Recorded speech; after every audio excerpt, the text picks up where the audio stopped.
Howdy folks, welcome to another beautiful sunny afternoon out here in West Vancouver. It's funny though, look, it's beautiful and it's sunny out there, but I have converted over to jeans now, no more shorts, because it's just a little bit nippy, you know, it's just, I don't know, I'm still South African and hot-blooded. I get cold quickly, so yeah, that's where we are. From now on in, it's jeans. Apparently this high pressure dome is still going to be sitting over us for a while, a couple of weeks, and only then will it start raining, which I absolutely love, because I mean it's great, the weather is great, it's beautiful out, it's awesome, but it's not so great apparently, because the guys up here on the Sunshine Coast, up north on the coast, apparently there's a huge drought there. It's been the driest since, I don't know, sometime really long ago.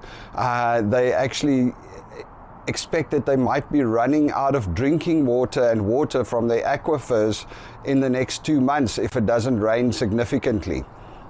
So there's a bit of a worry over on that side, water restrictions and stuff like that, which I guess, you know, I'm pretty sure, I'm pretty confident there's a really decent chance that it will rain significantly before the next 2 months. I mean, this is BC after all, Canada, Vancouver, it's known for rain. So I'm pretty sure it will rain, so they should be okay.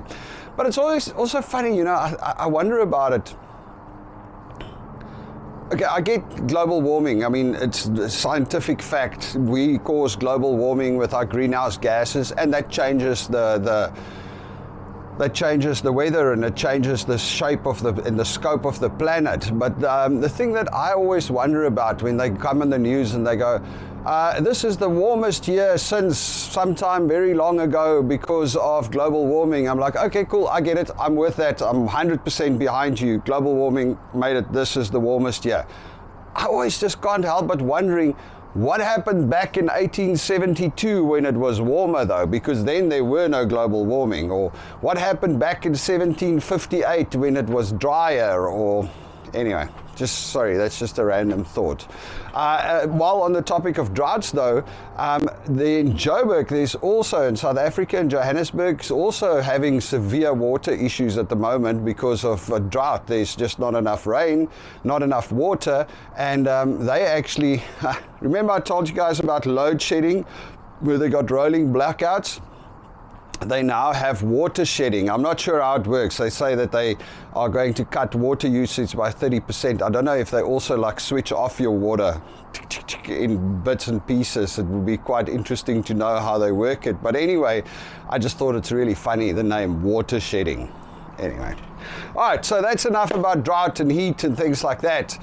Another thing I want to talk about here in Canada, in Vancouver, that's starting to worry me a little bit, not worry me a little bit, irritate me a little bit. You know, when we moved from the US, I guess one of the happy moments was when I cancelled my US phone number and I switched off my US phone, for the simple reason that I thought it is the end of the spam robocalls. You know, these guys that phone you and try to sell you an extended warranty on your vehicle, solar panels for your roof, for your house that you don't own, or what was the other one? Oh yeah, of course, web design. There's a lot that phoned me for web design. They weren't the robocalls though, they was just like dudes from India that call you and try and sell you web design. But anyway, so, you know, in the US, we were used to getting a crap load of spam calls, 3, 4, 5, 6 a day. It was just, you know, it got ridiculous. They even had a system that when a phone rings, you can see it says scam call, scam call, scam call, because as people report these numbers to a certain place, the telecoms would show you that it's a scammer and you don't even answer. So, but they still got through, a lot of them. So it was such a pain. And that was so awesome when we arrived in Canada and I got my Shaw phone number, my new Canadian phone number, and no scam calls, no spam calls. Nobody tried to phone me and sell me crap, no robocalls. And that was so amazing. And now lately that's starting to change, unfortunately. That's really, really sad. So what's been happening is we're starting to almost every day now get a call from I don't even know from where, because they speak Chinese, so it's a Chinese robocall.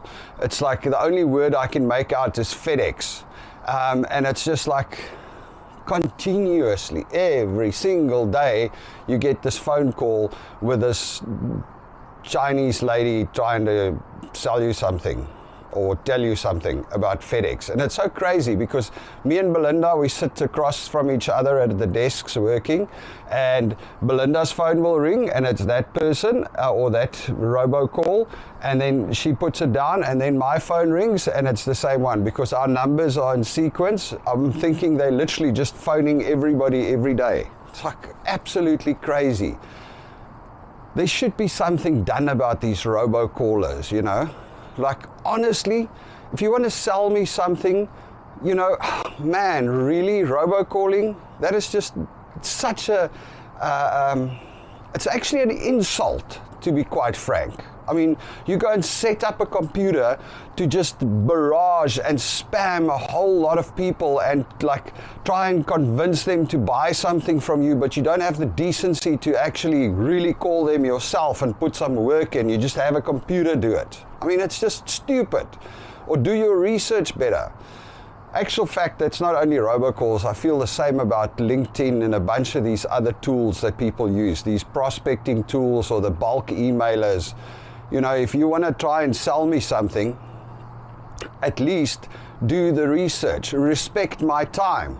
Now you send me something that I got to read. I spend 2 minutes reading it, or I spent like 2 minutes listening to your pitch, but you didn't even do it because you just did it once and you duplicate it and you send it to me. I feel like disrespected, to be honest. I mean, it's nonsense. I was actually had a call today from a guy that was saying, for our business, oh yeah, we can set up the system and it'll just go through LinkedIn and find anybody that kind of looks like they should be, you know, they are connected for your business, and we set up this automation. And I'm like, no, I don't want to do that, because then I'm also part of the problem, isn't it? I'm also one of those guys that go, yeah, okay, I'm going to auto call and auto spam. I'm standing here complaining about spammers, so now I'm going to spam other people. I wish more people would really think about it. I don't know what the answer is. I mean, I get it that you set up these automated systems to reach more people, but really, maybe you should just have a much better product and advertise it in the right places and push it so that I call you. Don't come and spam me with nonsense. Anyway, sorry, that went way off track, guys, but that's how I feel about it. Anyway, you all must have an absolutely beautiful day, and we'll speak again tomorrow. Cheers.